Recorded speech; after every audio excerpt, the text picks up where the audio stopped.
What's up, guys? Taylor Young here on the 4th episode of New Scoreboards, where we talk about the transition from athletics to business and all things included. Today, I have a special guest, Rick Asadoorian. He is a big-time professional, and before that, a big-time baseball player, drafted first round by the Red Sox way back in the day in '99. Had a 12-year professional career, and we're going to get into everything along the way and how it's led to what he's doing now. I'm super excited for this. Rick, thanks for joining us, man. Yeah, let's do it. I'm ready. A little background is how we know each other. We both work in the insurance business, and you're on the restoration side. I'm on the retail agency side. Yep. We got connected, and one of my favorite people in the world to play golf with. Yeah. Let's do it again next week. I always appreciate the invite. I missed last time out. But, man, getting to know you throughout that experience, man, slowly your stories kind of come out, you know, as far as I knew you played baseball.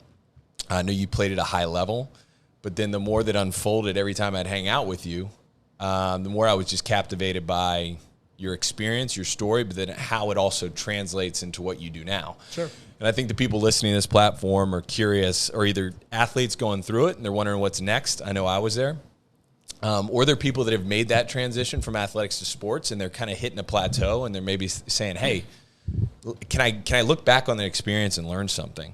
Or just anybody else that's just kind of looking to level up. So that's kind of the reason for the platform, and that's sparked the interest to have you on, because that's you're somebody that I like, I respect, but I'm also curious to see how that process was for you. Okay. So bring me back a little bit just to highlight and give context of your playing career, man, from just outside of Providence, Boston, Worcester area, Northbridge High School. Yeah. 19 years old, the Red Sox #1 pick, first round draft. Tell me about those high school days, man, and 19 years old and experience and all. Yeah, it was awesome. I wasn't 19 until after high school finished. So I was 18 and then graduated and then turned 19. So I was a summer baby. So fortunately, I was older in my class. My parents and my son is going through it right now. He's starting, we're 2 days apart, our birthdays. So he started kindergarten this year. Right. Theoretically, he could wait a whole nother year before he gets into school. Back?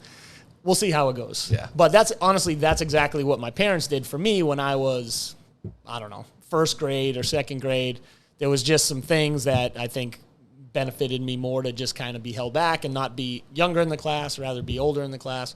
And looking back, that was one of probably the greatest things from an athletic standpoint, because you have that whole other year competing at a level where, rather than being in college or pro ball, I'm still in high school. Right. So I think that had a lot to do with, my ability and my status as a prospect in Major League Baseball or in baseball in general. I think I may have gotten drafted my junior year because I was a pretty decent player, but probably would have ended up in college. So there's a lot of things that unfolded early on that we didn't even know about that probably had a substantial impact on where I actually went in the draft. Coming out of high school.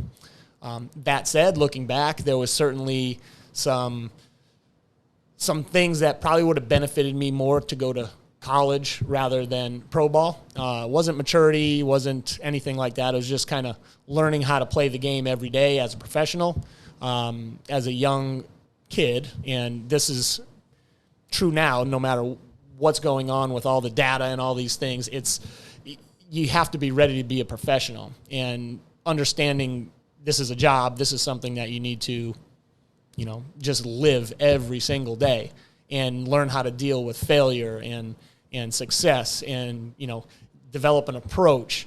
So those are the things I think that would have benefited me a little bit more at the college level, because it's, you don't play every day at the college level. You play more than high school, but, right. Pro ball is like crashing waves. It never stops. You wake up, you play a game, you deal with what happens, you get up, you do it again the next day. Specifically baseball, right? Because it's just year round. That's how it goes. So it starts basically, mid-February for early spring training. Then you got spring training. Then you got mini camp or the season, then you got fall ball, and then you train for about 2.5 months, and then you start over again. That's interesting. Yeah. Yeah, that is the shorter summer period. Yeah. I view it as summer because I was a basketball player, so Sure. you get summers, and summers like 3 or 4 months. You got a lot of time to work on your game, Sure. rather than just being in it. But I remember baseball, the guys at UCF, they just kind of they're making the rounds. And it's one that you always have to work on, and there's physically speaking, the physical part is the same regardless of any sport. You have to maintain your strength, your flexibility. You train a little differently sport to sport, but at the end of the day, you still work from the physical standpoint. But the part that I think my struggle was, I would say, would be more of the approach and the mental aspect of it when you're playing as a professional. Yeah, I was going to ask you, so you committed to play at the University of Florida. I did, yeah. Which that was news to me, doing a little research. Oh, yeah? I didn't know that. Okay. So you wanted to come back down to Florida back in the day too, man. That's great. Yeah. And then obviously high draft pick. So what actually number were you drafted? I was number 17. Number 17. I mean, that's a high draft pick. You're 18 years old. That's the top of the mountain top, right? Yeah, I mean, as far as that point in your life when you're a prospect and you can be drafted in the first round, I was curious to see in baseball, because I don't know it as well, when people could go or they go to college, what's that decision? What was that decision for you? Was it like, look, if I can get drafted at a certain number, I have to go professional? Yeah, for me, the financial impact on a first rounder is pretty significant. Back then, the money was, upwards of almost $2 million. Yeah, life-changing. Yeah. That, for me, that's life-changing money. For anybody, that's life-changing money. Nowadays, that's not as life-changing as it was, 20-plus years ago. But that said, these kids now, man, the first pick in the draft this past year signed for almost $9 million. Just to write his name down. That's signing bonus. That's a signing bonus. Like, that's yours. Yeah, that's yours. You go. Crazy. So to put it in perspective, this year I think the 17th pick was closer to like 3.5 million, somewhere around there. So, the numbers are crazy. Yeah. That said, to me, that was kind of the deciding factors. Like, this is something you can't improve on the first round, right? Right. You might be able to. I had 16 picks ahead of me, I guess, that I could potentially be coming out of college, but you also take the risk of injury and right. Not doing well and losing the opportunity in general. So for me, the biggest deciding factor was it would have to have been a financial commitment from a team that was like, you're stupid if you turn this down. Sure. It's difficult to look back and say, man, it just would have benefited me more, because at the end of the day, the best path to the major leagues, which is the ultimate goal, is not getting drafted. Right. It's, I want to be in the big leagues. I want to be Babe Ruth, right? I want to be one of these, names. Famous baseball players of all time. Like, that's the goal. At least that was my goal when I was playing baseball growing up. But the best path for me would have probably been go to college, learn a little bit more, develop more of an approach, become a little bit more mature in a mindset on the field. Off the field, I had, drive. I worked, there wasn't No problem getting out of bed. There's no problem getting out of bed and going to work. That was never an issue. Can't say that now. I'd like to, I don't like to work out as much as I once did. Right. But Yeah. So basically it was mindset. It wasn't physical talent. No. It wasn't work ethic, but it was an approach or a mindset that you felt like needed to be developed at that young of an age. There was just, what was that gap? What does that mean tangibly? Was it how you approach each day? Is it how you approach stacking skills or getting the next level? Or what did that kind of mean when you look back at that? Yeah, that's great. Like, great question. And for me, I still think about it. And, I do a lot of private one-on-one baseball lessons with kids. And I work with some college guys, even some pro guys currently, whether it's physically getting out there and doing things with them or just kind of having conversations like this. But for me, man, the approach part of it is an understanding of what is success and what is failure, right? And every person needs to understand what a successful at-bat is, what a successful adjustment is. that doesn't always mean it's success from the outside, meaning I didn't get a hit, right? Or whatever.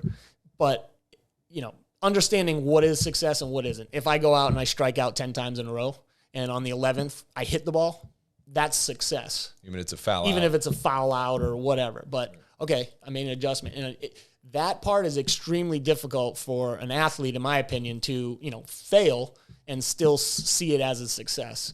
That's something that I look back, I'm like, man, I wish I could have approached things a little differently and understand what success is. There's approaches or adjustments that need to be made. And you have to have these like different approaches for every aspect of your game in any scenario there is. So it's a high level of understanding and how to go about it. And at the end of the day, if you have this fortitude in your mind and you're ready to kind of be diligent and stick to your approach no matter what, your physical ability will take over at some point. Right. But I will say this till I'm blue in the face to everybody. At some point, the physical part means nothing because everybody has talent. Right. Especially it's going to run out somewhere. Right. You're looking around in the field and you go, wow, I was kind of a physical stud, but everyone here's a physical Everyone's stud. a physical stud. Yeah. So the things that separate, honestly, is the ability to be a professional, approach, how to deal with the failure. And sometimes guys with less talent will do more only because they're so mentally strong that they just know how to do it on a daily basis. Man, with baseball specifically, I just got done watching the Captain. I love it. Did you like that? I watched the whole thing because I knew we were having this conversation. I'm like, this is perfect. Like I've been fired up about baseball after watching that. Yeah. Because I'll watch playoff baseball here and there, but growing up I stopped playing the game young, and so I don't know as much or pretend to know as much about baseball. But I got fired up about the Captain. I related to so much. In his younger... Yeah, drafted young. Right? Yeah, just like everything he talked about I didn't know he on, struggled so much that, young. To me, the team had a lot to do with the success he had after he struggled because their approach to Derek Jeter as a struggling high school kid from Michigan, right? Yep. It would have been easy to just say, you know what, we made a mistake. We made a mistake, absolutely. But they didn't, and they saw something else, and they helped guide him properly. That's something when I look back, I'm like, man, I wish I had that a little bit more and I understood it. Yep. I'm not saying I didn't have it because, professional baseball is a business, but there are coaches and there are people there. It's just I didn't recognize it when people were maybe trying to help me in a certain way. I just try and take it all on myself. But you have to have that one, like, I wish I saw the Captain when I was 17 years old, or if I listened to something like that. And he got it. It seems like he got a little lucky too, right? There was an injury. He of course, comes yeah. in. That there's a part of that that's so much outside of your control where you go, okay, what does that look like if that didn't happen? Yeah, very much. There's a lot of that. It's very rare that you have A-Rod will say that is just better than everybody, right? Yeah. That like no matter what, he's going to be in the big leagues because there's nobody in the world better than the guy. Right. That exists a lot, but not to that level. Yeah. There's only a few like that, right? So the ones that kind of get up there and stay like the Derek Jeter, and not to say he's short on talent because he certainly wasn't, right? But his physical abilities weren't as good as some others, right? But he learned and he knew and implemented how to gain an approach, and he never deviated from it. Well, and it sounds like too, right? And you equate that approach and how to deal with failure to mental toughness. And I watched the Jeter doc.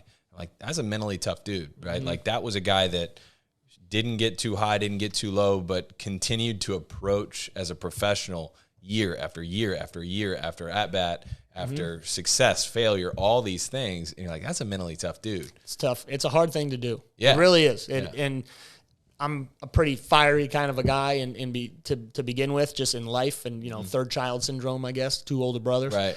But, man, it was just one of those things where you have to be able to maintain your level-headedness and your approach regardless of the situation of what's going on. And you have to forget about that, and you need to move on to do the next. Yeah, and you could argue, too, with baseball that you don't deal with failure you deal with it the most in baseball, it seems, right? Because every at-bat, like if you're a good hitter, you have a good year, what are you batting? we'll say 300. Okay, so 300, right? So you fail 7 out of 10 7 times. out of Everyone 10. knows that whole adage. But what you're saying is take me into how that translates to, is it more important to learn from those 7 times? And how do you kind of look at that when you look at that at baseball and how that translates as far as when you talk about specifically the link between how you deal with failure and mental toughness? How do you think that translates between the two? Because I've actually not heard the link so directly as far as dealing with failure equating to how mentally tough you are. Yeah, so I think it can be interchanged and just customized, if you will, to each individual player, because not everybody's built the same, right?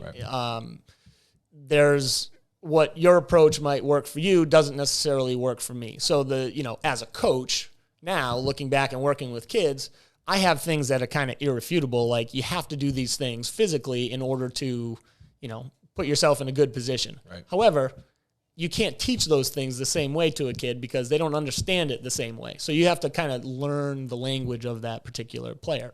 So for me, looking back, gosh, it was one of those things where I thought it would be bad to try and look at every 10 at-bats or every 100 at-bats. So you had mentioned, how do you learn from the 7 failures? Well, technically you shouldn't learn from the 7 failures. You should just learn from that one at-bat. And it's like that pitch. And, my approach to the next at-bat or pitch or, excuse me, or, whatever. Right.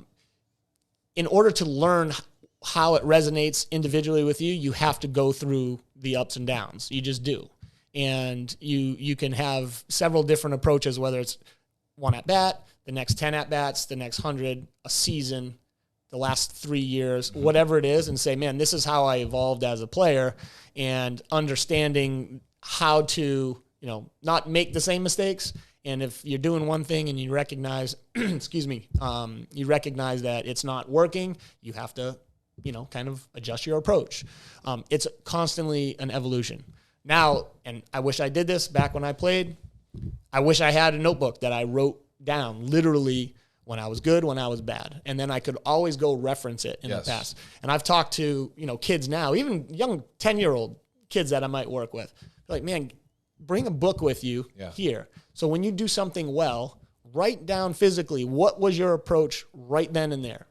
And go back a month from now and read it. It's you talking to yourself. It's not me telling you, you got to do this, you got to do that. It's literally you coaching yourself.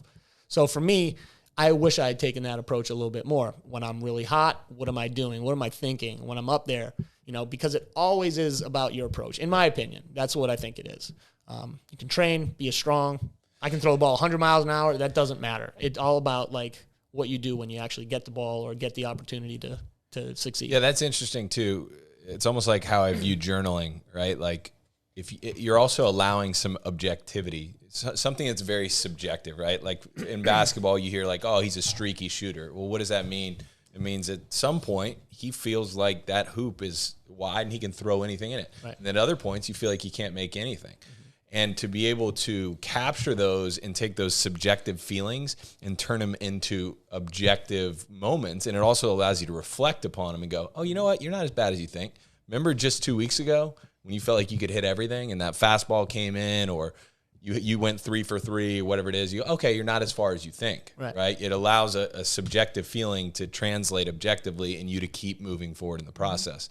I look at that as like in basketball for shooters, there's a thing where I was always taught at the college level, like you just don't want, there are such thing as a good miss or an okay miss. Sometimes you shoot a good shot, it just doesn't go in. Where I would always focus on, I don't want to miss left or right. I don't want to miss left or right, and I want to minimize how many times I miss short. So if I miss one and I shoot a good shot and I miss it long and it's straight away and I feel good about it, perfect. I'm not going to take that and it's not going to bother me at all. If I'm way off or I'm shooting short, I know maybe some nerves are involved or whatever it may be. So in basketball, there was such things as like, I'm completely fine with that shot. That was a good miss for me. I'm assuming at an at-bat, what would be an example of an at-bat where you strike out, but you go, you know what, I felt good about that. Yeah, I mean, there's an overall feeling of confidence that you have when you're going well, right? And there's nobody that can beat you. Even when you're losing, you still have that confidence. Because, again, you're going to lose way more than you succeed in baseball. You can succeed really well and still get out, right? I can hit a ball 120 miles an hour. Yep. Guy can still catch it, right? So like, just understanding, if I'm up there and say I have, I don't know, swing through a pitch or whatever it is, each individual time there's a learning opportunity to, set a default. I like to call them defaults when I teach kids now. So you need to have these defaults. And for me, everyone tries to fix what's wrong instead of just doing what you know is right. Mm-hmm. So like you need to learn what's right. And for everyone, it's different. But for me, if there was something that, maybe I was swinging a little too hard or whatever, I could give a million examples. And you just swing through a ball or, foul one back and the catcher grabs it or something. That doesn't necessarily mean it's failure. That just means I might need to hit a little bit of a default for the next at bat and say, you know what, my approach is going to be just a little bit different and I'm going to maybe just back off on my effort level because I just learned that this pitcher throwing 96, I can't go at it with this. I'm going to default it. And I'm going to go at it with that. So it's extremely tough to think that way when you actually just go and strike out. So again, you're thinking, man, I just can't wait to get back up at bat. That's not going to happen again. The emotional side of you gets involved. That's right. And the failure aspect to me can be successful because you succeeded in learning what you need to default to succeed for the next time. Right. So it's like, it's totally basically tricking yourself. You just got feedback. You're getting feedback. Exactly. Right. Real-time feedback. Yeah. The defaults for me is like the big thing I push now for kids and just be like, and that's why I say bring your notebook, learn your defaults. As a pitcher, it's different. As a hitter, if I'm missing high as a pitcher and I need to get the ball down, well, I know if I do this, I can throw the ball down. So you need to learn the things that you need to do right and forget about what you're doing wrong. See, I love how this translates as a professional, though, because when I hear default and I hear that approach, I hear these subtle shifts, right? There may not be this big shift that you need to make. You may be doing, let's take sales, for example. You may be doing a lot of the right activity, but the way that you're asking a question or the way that you're showing up, the way you're dressed when you show up, there might be just a little tweak. The time of day that you show up in an office, sure, right? All these little stuff professionally. How does that, what you've learned, what I appreciate is sounds like from your story, you don't have regrets. You don't have these big gaping regrets, but you acknowledge that, man, if I would have done some things a little differently, there would have been different outcomes. Mm-hmm. And I can now take what I've learned and I can translate this into my next career. Sure. So how do you take that into the professional world, all that you learned and all that mindset, and how do you approach that professionally? Yeah. And by the way, that takes a long time. It took me a long time to get to the point where not that I had regret, but I accepted the fact that I didn't achieve what in my mind was success, right? Which is success was becoming a big household name. Yeah, do the captain about me, right. Not Derek Jeter. Yeah, right? there you go. Hey, that's success in my mind. And it's funny because after watching the captain, you hear him talk about this and that, like he didn't succeed. So it's isn't that crazy? And this is one thing I used to talk to my agent about before. He's like, I haven't met one guy, he could be a Hall of Famer, that was like, happy with their career. And just like, they didn't think that they could do more or whatever. Like, that's what an athlete, it's ingrained in. If it's not ingrained in you, you will not succeed. Like, that's just how it needs to be. So there's always, you're never satisfied and you never kind of settle, right? Mm-hmm. I think that aspect is what is important with moving into the professional world. It did take me a long time to realize, like, okay, I need to figure out something. I have family, I have all this stuff. And, when you finish playing, you have like this depression of I've failed, right? Identity crisis. Yeah, it's just like, what are you going to do? So at the end of the day, you can, and my job is total like sales and relationships. I don't see myself as a salesperson, right? Mm-hmm. I just see myself as a person that can create a relationship and then provide value in some way to the people that I'm working with. Everybody's value is different. So my approach after learning about baseball, again, now is more about like, let's not find something that is just about me, right? There's certain things I have to do. I have to be in front of clients. I have to go and see them. However, it doesn't mean that I'm just going to go and say, hey, it's good to see you, and then walk out the door. I want to go in there with a idea of what's valuable to that particular person. my approach there is like, okay, I'm going to work to understand what clicks with Urban Young, let's say, and I am going to show the value that we can provide for what they consider valuable. It might not be the same for, another insurance company or another set of professionals throughout Central Florida. They might need a different value. At the end of the day, it's the same exact process, right? But you need to translate that value to each individual so they understand it. We talk about a high level of failure and mental toughness. If anybody in sales, right, deals with failure, as far as whether you get the door slammed in your face, whether somebody's not receptive to your visit, whether a cold call doesn't go well, warm call doesn't go well, is that stuff just kind of run off of you because of the tolerance built for failure? No, it doesn't. I'm so confident in the ability of the company that I work with now that it's sometimes maddening to me to have someone tell me no. Because you're not helping yourself. Because right? Yeah, I'm just like, I'm doing a terrible job explaining it to you. Yeah. So I'm not, I'm trying to let me try a different way. Wait a second. But it's funny because, I feel like I have a lot of great relationships, not only with you guys here at Urban Young, but, with a lot of the other insurance companies in town too. And I see the same thing with the ones I have the great relationship with. The mindset is very similar with regards to growth. And this is the hardest market there is in, I don't know, I've only been in this for about 2.5 years. Ever. Yeah. So, at the end of the day, growth can happen, but you can't approach it the same way. You got to hit a default and figure out, how to navigate your way through something else. That is a great example, and I never thought about that. Yeah. If the mindset's not there, your conversations are going to be so much different because you're viewing a situation. It's the same situation, but somebody with a growth mindset's viewing it as, okay, where are the opportunities here? Mm-hmm.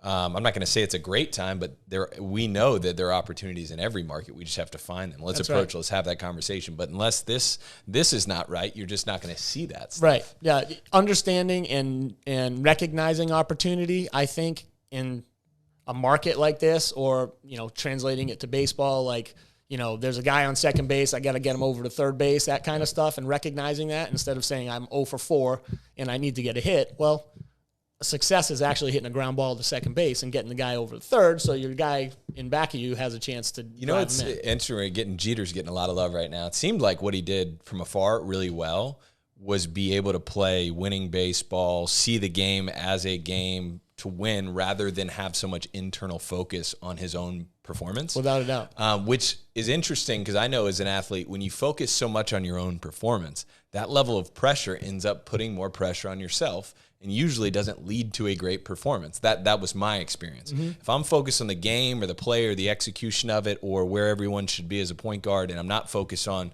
all right, I got to beat my man off the dribble or I got to get a bucket here, I'm taking what comes to me, right? Mm-hmm. And that level of perspective I think is important in athletics, but also I'm having this conversation in business, right? Sure. If you're so focused on gripping and holding on or doing the things that you've always done, you won't see the opportunity at second base and third base, right? That's right. You'll be up there at the bat, just gripping that bat, looking to swing for a home run. Yeah, and you can put it on, sports or whatever. Sports is great because it's like, you can see it. Yes, it's objective. Like right in front of you. Immediately you can see it. Then you can see it at the end of the year. Then you can see it at the end of 5 years, at the end of a career. So like Jeter's, no one remembers any error or unless you're just a crazy Yankee fan, which there are a lot of those, right? They're just in it and they know it. But like Jeter is known as Jeter, like Tom Brady. Like you don't think about Tom Brady's interceptions or anything that he failed. It's just, here's a successful guy and this is why he's great. He's a winner. Well, it all goes back to that, understanding what is success and continuing to exploit whatever it is that creates that success in your mind and your approach. Yeah, that's good too. I also want to hear about the depression after sports. I think that's a big topic that I would love to hear. How long were you in that funk? Yeah. How long did it take? Was it just one day I wake up and I'm like, shit, man, I'm what's next for me is next? Or was it this slow mourning process? Yeah. It may still be with you today a little bit. Yeah, it is. Without a doubt. Yeah. How did you handle that? Yeah. Man? It's difficult, honestly. And I don't know that it'll ever go away entirely, just because, you can accept it, of course, and I do, and I'm not looking to jump off of a roof or anything like that. But looking back, I'm like, man, I just wasted opportunity, right? That creeps into your brain all the time, and I think that's just going to be in there. Was it a wasted opportunity? No, of course not. But it's just that feeling that you have as a competitor. Now I try purposely not to be as competitive, because I fear that depression, if you will just come back and creep back in. So, we'll have contests or this or that, and, play, I don't know, go bowling or whatever. Like, my instilled in me is I want to rip your face off all the time, right? But at the end of the day, it's not necessary for everything. Sure. You need to learn where you place it. So once I was able to kind of get over the selfish aspect of it, internal, I failed mentality, and I was able to kind of just see what's in front of me, an opportunity, that's when I started getting, I would say that was probably when I met my wife, Devin. We had connected way back when we were young. I was 19, 20 years old. She was young. We met through my brother. She worked with my brother in at Busch Gardens, actually. So looking back, I was like, man, we could have just started our life then together, but we didn't. I wasn't ready for it, went my own way. And once we kind of reconnected, I was like, all right, just started thinking about things a little differently. I want a family. I want to, have children. I want to, be a normal guy, if you will. That's when I think I really started focusing a little bit more and accepting the fact, okay, career's over. It's done. And, my career really ended with an injury. Back, right? It was back. Yeah, I had 2 back surgeries. But it was over long before that. Like, looking back, it would have been extremely difficult to get to the point that I would have seen as a success. But yeah, I think, reconnecting with my wife, Devin, and starting a life with her, and now seeing my son and having my daughter, and they're going to go through all these things, I can look back and say, okay, maybe this is what all of my training in baseball and athletics, and I can help instill in my son and my daughter. Right. Doesn't mean they have to be athletes, They're the very mindset. But it's just a mindset of understanding, what's success, what's failure, and there can be successful failures, as you mentioned, with your, shooting long or whatever. But it's just recognizing it. Yep. So the long answer is it hasn't gone away, and the short answer is just like, just have to continue to move forward, right. And don't let it creep in. And when it does creep in, just find an opportunity to succeed in something else. So what's interesting is you referencing you meeting and reconnecting with your wife. Mm-hmm. I almost view that as what we've been talking about throughout, is like you were getting out of yourself, right? You were now had this focus on a family, future, another person, rather than just internal, right? Sure. And so when you're able to see a broader picture, it enables to utilize that information and that feedback over this career in a different way, and say, hey, maybe there is, use for this quote unquote failure. Yeah. That's interesting. Yeah. A couple of things that's a theme, and then I want to fire some questions at you, is defining success, right? I've heard you say it. What is success? Like, get clear about it. Like, get clarity on when you step up to the plate, when you go to your job, whatever it is, like I think athletes do that really well, right? Because you're used to such immediate feedback, objectivity. It's competition. You won, you lose, you struck out, you hit the ball, whatever it may be, is to say when you go into a role at work, what is success? What's success that month? What's success that quarter? What's success that year? And what does it look like maybe 3 years out? I think anything longer than 3 to 5 years, you're probably just spinning your wheels because things are changing so fast. But do people define with clarity what success is and what is failure? And then you can kind of back down like, okay, if that's success, what are some things that I would need to do? Okay, let me work through that. So that's just something that's notable that I'm borrowing from this conversation, is get very clear. Yeah, and quite honestly, I think everybody needs to understand their own success, and then what outsiders like your boss or whatever views as success also.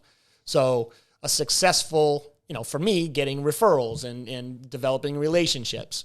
I view developing relationships more successful than just one referral. I'm not going to do anything to get a referral. Like, that's as far as a job goes. Yep.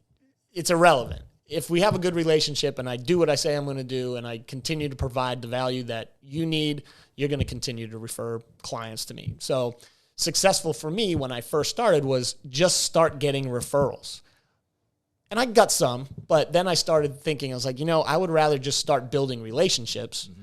And, I unfortunately started right during COVID. So literally a week before the whole shutdown and everything happened, Yeah, and a role like yours, that's so hard. It's hard. Yeah. So kudos to the company, and this is a huge reason why I decided to work with the company.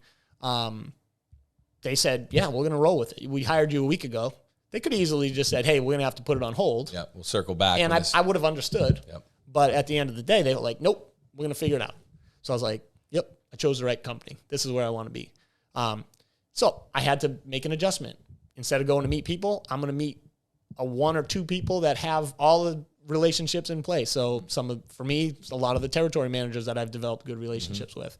And for me, it's just like, okay, if I need to get to that guy and I can't get to him, I'm going to try and find 8 other ways to get to that guy. Right? And one of them may work. Mm-hmm. If not, that's okay. I'm going to continue to try and get there. Right. So, defining success, as to answer your question, like, has to be both internal and from the outside, because if I feel like I'm successful but your company doesn't, like, it's not going to work. Sure. Right? But it has to be a combination of both. Mm-hmm. And if it's one or the other, right, if it's like you mentioned, the referrals versus relationship standpoint, you can get tricked about if you're just getting a few referrals here and there, but you're not developing quality relationships, you're not making the progress long-term towards your ultimate goal to where you're just you never having to worry about a referral, right? That's interesting too, is that balance between what's success to you versus what's success to the company are both important to acknowledge. Yeah, and if both sides are successful, meaning the outcome at the end of the day is desirable for both the company and yourself, you're doing something right. Yeah. And exploit it, keep doing it.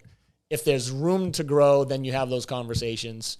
If you don't feel satisfied internally or feel like you're stuck, you need to have conversations. You need to hit a default. You need to do whatever it is that get you back on the right path. Yeah.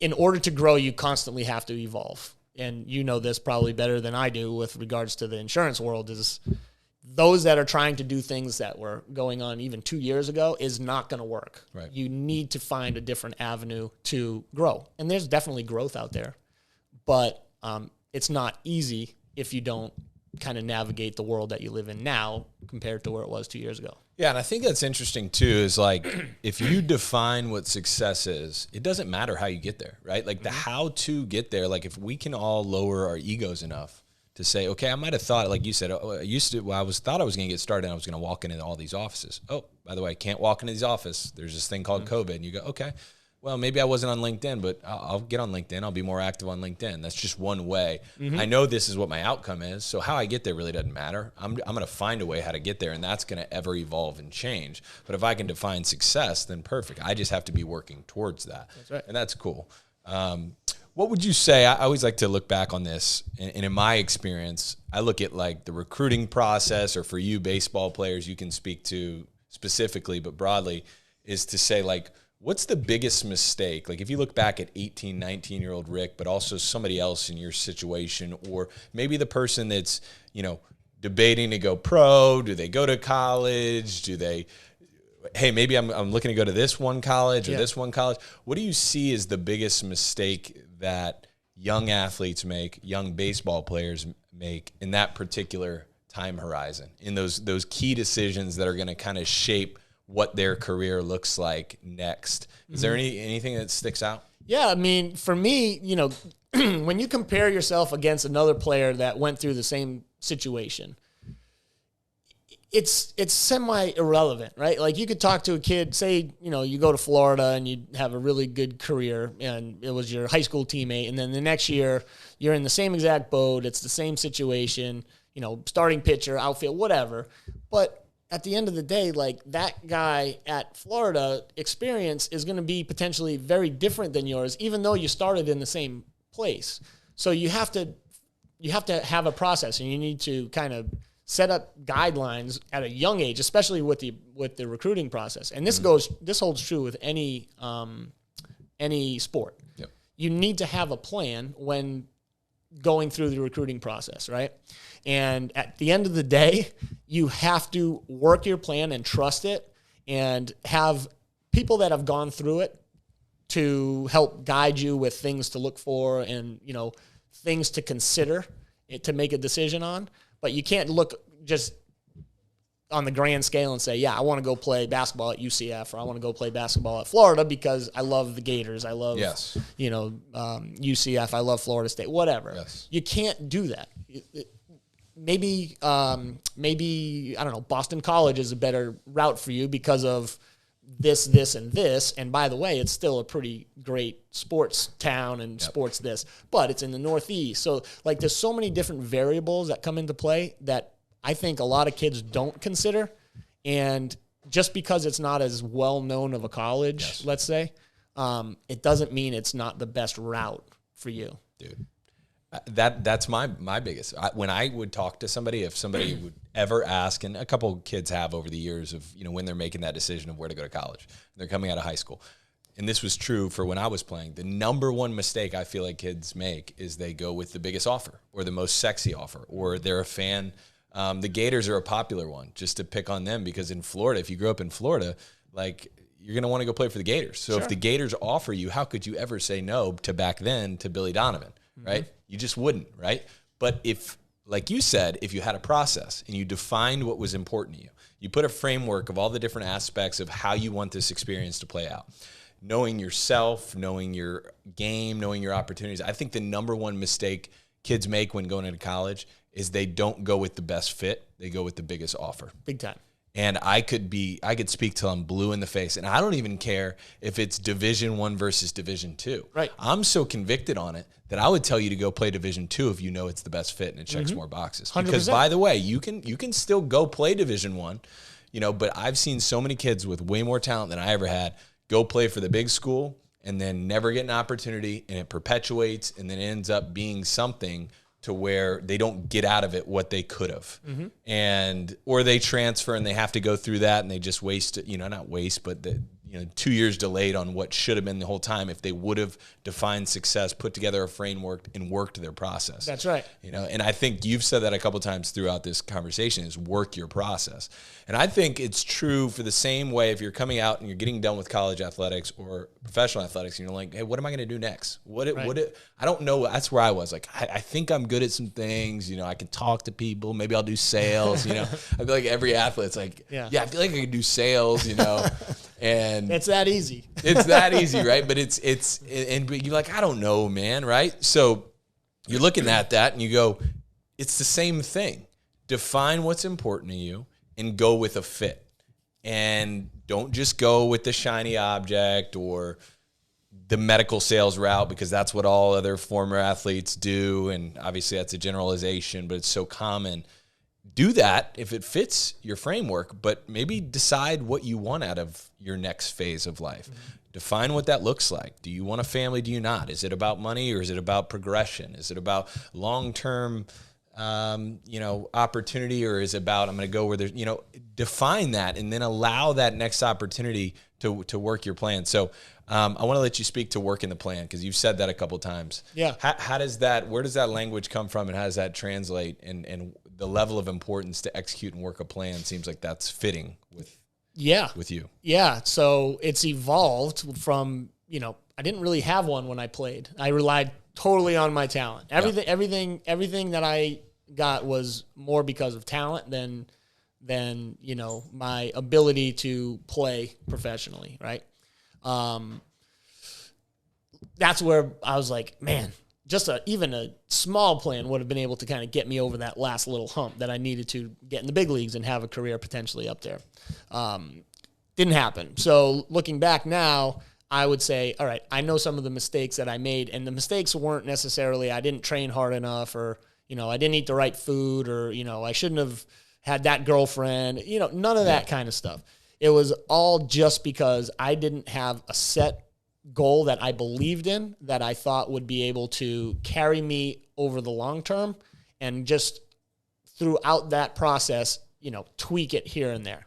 So, coming into the I call it the insurance world, but just into the professional world, one thing I always said is like, I'm not going to do something just because of money. Like, I'm just not. Like, I'm not motivated by money. I want to make money, of course, and I'm not either. If I do my job right, I will make a lot of money. That's what it is. But like, you can't tell me you need to go do this now and I'll pay you $100. If I don't believe in it, like, I'm not going to do it. Yep. There's no amount of money that you can. Well, maybe there is, but but give me another signing bonus. Yeah, right. We'll talk about that another day.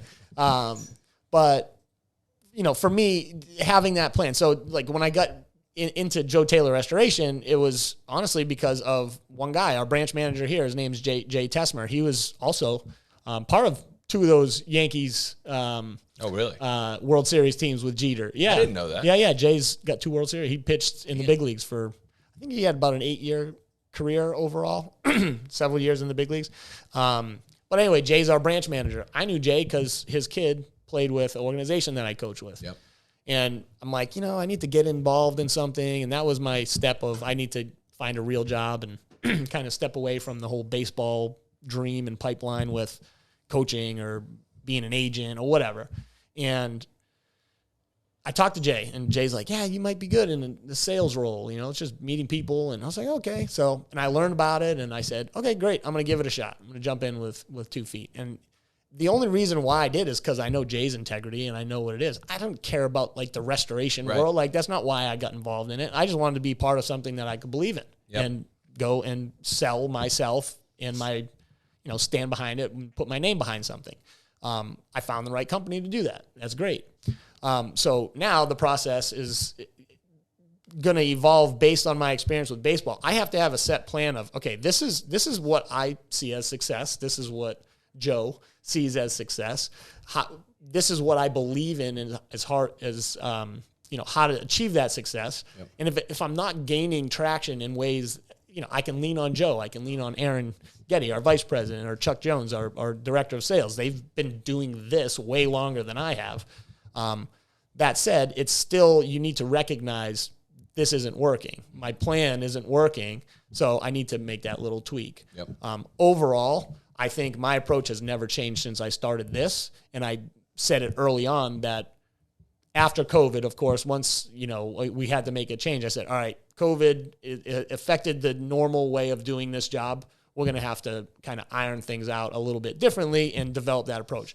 And even though now kind of things are just normal and back to open, I still implement the process that I had success with because it was very successful. Yeah. However, now I have to tweak it to try and incorporate some of those things that was the original plan. Sure. So you can't be so narrow-minded, I think, to understand your plan or your process needs to be adjusted from time to time. However, if you don't believe in it at all and you don't have something to, on the short term, long term, if you don't have something like written down or in your mind, your plan, you just can't succeed because you don't know what's successful and what's not. That's powerful. Clarity, right? What's the destination? What's the end game? And we all know that, there's no end games, right? But it's just that next season. That's so relevant to at least my approach, or the good advice I've been given, is to look out and what do you want this to look like? What do you want your days to look like? What's important to you? For me, freedom of time, balance of life, later in life when my kids were younger down the road, I wanted to be able to be at things, right? I had this vision of like, I'm willing to starve. I'm willing to work hard. As long as I'm making progress towards the lifestyle I wanted, that's all I cared about, right? That was my, what is success? And I know for me, I was extremely clear on that. I don't know whether it was good counsel, learning from my parents' successes and failures, and or whatever it was, but I was clear on that. And I would actually speak to the athlete getting out of college or getting done with the professional sport. Get more clear on what you want your life to look like, what would be a successful day, week, month, whatever, and then figure out what would be a good way to get there. I think for you, it sounds like you landed in a great spot because it was more about the group. And it was more like, hey, look, I don't know anything about the restoration business, but I know a little bit about that guy and I respect him. And this seems like to be a good gig. Yeah, I think some of my skills would translate here. Mm-hmm. Perfect. I'll do that because that allows me to do whatever it may be. I think people can put too much value on what they do or what industry they're in or whatever it may be. And even, I would even say position or income level, especially at first, because it doesn't matter. It doesn't matter how you get there. It just matters that you get there wherever you want to get. And you've designed your life in a way that you're proud of and you want to live that life. And I think when I got out of school, and I think athletes get out of school, you're thinking about what should I do? What industry should I get in? Where do these skills? And I think if you should back into those things. They shouldn't lead the conversation. That's just my opinion. Because if you can get clear on what you want, then you can start saying, yeah, I could do that. Oh, that industry, like the insurance industry, is that sexy? Do people grow up wanting to be insurance agents? I don't think so. Maybe some people, but mostly they don't, So there's nothing sexy about it. But I looked at the vehicle and I go, oh my God, this gives me exactly what I want. I don't care the fact that it's property and casualty insurance or if it was selling toilet paper door to door, right? It doesn't matter how I get there. So I think that conversation after athletics over of what I should do, I think can be reframed in a way that you ask better questions of like, what do I want this to look like? And then filter it down to, again, what would be the best fit to get me there? May not be the biggest offer, may not be the most sexy industry. It may not be the highest income at first, but it puts you in the best position to get what you want. And I translate that the same way high school kids would determine where they go to college. It's just redoing the process over and over. Exactly. Yeah. What's the best fit, for the outcome I'm looking for, man? Then the hard thing in the whole point of this is to see what the transition is from sports to, say, business world. But if you relate it, take the industry out, the process is the same, no matter what. So what company am I going to, what college am I going to choose? Like this guy's offering me $60,000 as a base salary. This guy's offering me $75,000. Well, do you have more opportunity for commissions here? Or, there's so what does that look like in year 2, variables. year 3? Right. And what's the longevity of the company? How much turnover do they have? Like there's so many different variables that I think that need to be considered when you're looking to make a jump into the business world or,